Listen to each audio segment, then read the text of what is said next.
Галина Петровна, здравствуйте. О ходе голосования за поправки в Конституцию. Добрый день, уважаемые избиратели.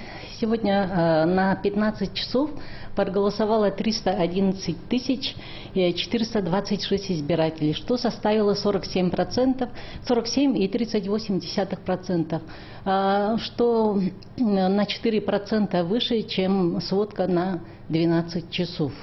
У нас есть улусы, которые проголосовали. К избирательным участкам подошли более 80%. Это у нас Оленёкский, Верхневилюйский, Анабарский и Татинский улусы. А также 6 улусов у нас проголосовали избиратели более 60%. Это Горный, Усялданский, Кобяйский, Среднеколымский, Аллайховский и Амгинские улусы. В целом явка по республике довольно хорошая.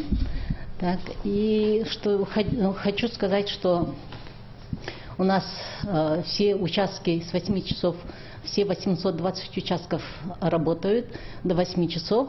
И хочу сказать, что до 17 часов сегодня принимаются заявки для голосования на дому для тех, кто не может подойти на свой избирательный участок.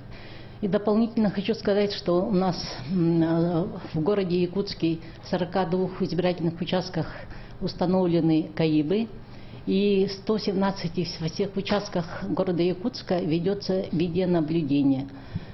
Также 100% по республике у нас используется технология изготовления протоколов с помощью технологии с применением QR-кода. Ну, в основном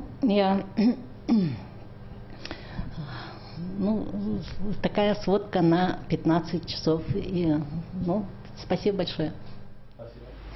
Это был брифинг члена Центральной избирательной комиссии Якутии Екатерины Андреевой о предварительных промежуточных итогах явки якутян на общероссийском голосовании по Конституции. Оставайтесь с нами.